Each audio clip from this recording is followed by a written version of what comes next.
Well, for some, it is a source of dread. For others, it's an exciting time. This week, school is in session for thousands of Central Maryland students.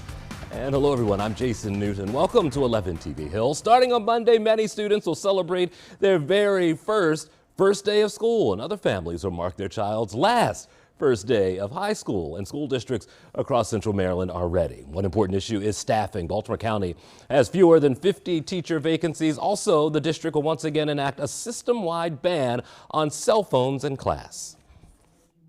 Cell phone use is prohibited during the instructional day in all BCPS elementary and middle schools, and cell phone use is restricted during the instructional day in all high schools. Anne Arundel County also dealing with fewer teacher vacancies than in years past. Right now, the district has just 34 teacher slots that need to be filled. Superintendent Dr. Mark Bedell attributed the retention to the district's culture, one of his priorities to make sure that every student feels supported and valued. Our community has been wide open on, we want every single kid, regardless of who they are, how they show up, to feel that there's a sense of belonging. I think we've created that here in Anne Arundel County. So we want people to register kids, get these kids in school, so we can continue to have an educated community that will continue to thrive. And joining us now is the school CEO, Dr. Sonia Santelises. Thanks for coming by. Good to see you. It's always good to see you, Jason. There are many things happening that are exciting. One thing, we have students coming back. This is your last hurrah in city schools. An exciting time this school year. It really is. It's my last first day of school in city schools. That's right. Well, what excites you this year? What are you ready to do? Oh my goodness. So what excites me is, again, making sure that school is a place all young people want to come. Sure. We are doubling down again on attendance, chronic absenteeism. We saw great declines.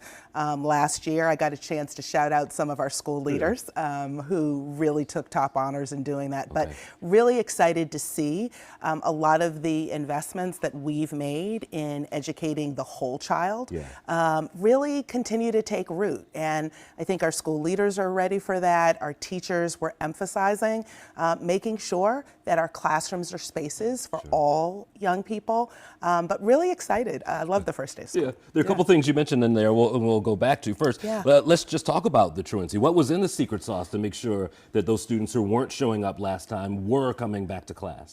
Absolutely, the secret sauce was a combination of a closer look at the data. So in our schools that were really struggling with chronic absenteeism, they dug down in the data, but they also really emphasized relationships, Jason. So there was a lot more connection with families for students who were in danger of being chronically absent. We saw more staff, more central support than a number of our principals said was vital to their being able to monitor that. And then I have to say, having a citywide push, and just shout out to Mayor Scott, because he really has used kind of his platform as well to just ring home the message. We need every student in school every day. And we know that when students are in school every day, the achievement rises, the culture of the building is better. So really looking forward to continuing the progress on that. And again, shout out to city schools principals who did a great job last year. Tell me about making ends meet right now. It's tough financially, whether it's federal or state. How does the school system manage to get through all of that? Well, let me just say that first, I think one of the things that helped is we had already planned for the end of ESSER dollars. Now we know from some federal shifts and moves, we thought that that might end sooner, but the Maryland State Department of Ed was very helpful in advocating. State Attorney General office was great, so we had some of those funds returned, but a lot of it is really leaning on kind of quality planning and budgeting. So we, like other school districts, are kind of waiting, partially with holding our breath a little bit to make sure that there aren't any kind of last minute swipes. But what we have found is that when we plan, we can actually strategically deploy our resources. So shout out to my finance team, my grants office, and just, city schools principals are doing a better job, frankly, Jason. Of saying, look, these are our priorities. City schools is different than some other school districts. a lot more school-based budgeting, and our school leaders and our school support office has been very good in making sure that we know that the public's money, the increased Blueprint investment, is hitting the ground where students are, where teachers are. There's a sizable debate at the Newton dining room table about cell phones. Oh my gosh! Some of us feel that it's okay.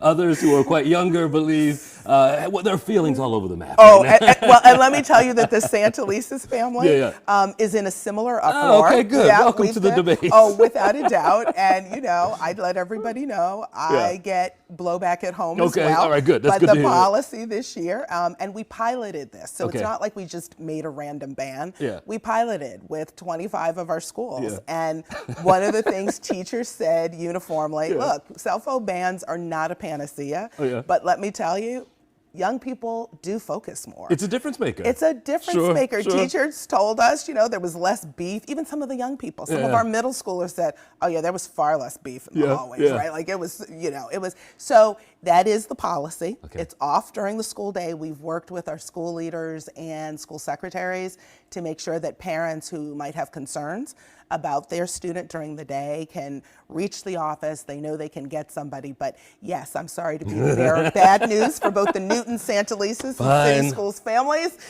No cell phones during class. They'll get over it. They be fine. will be fine. I'm glad that you're saying the same thing in your house. It's good to see you. Have a good first day. Oh, thank you, Jason. Certainly. Appreciate it.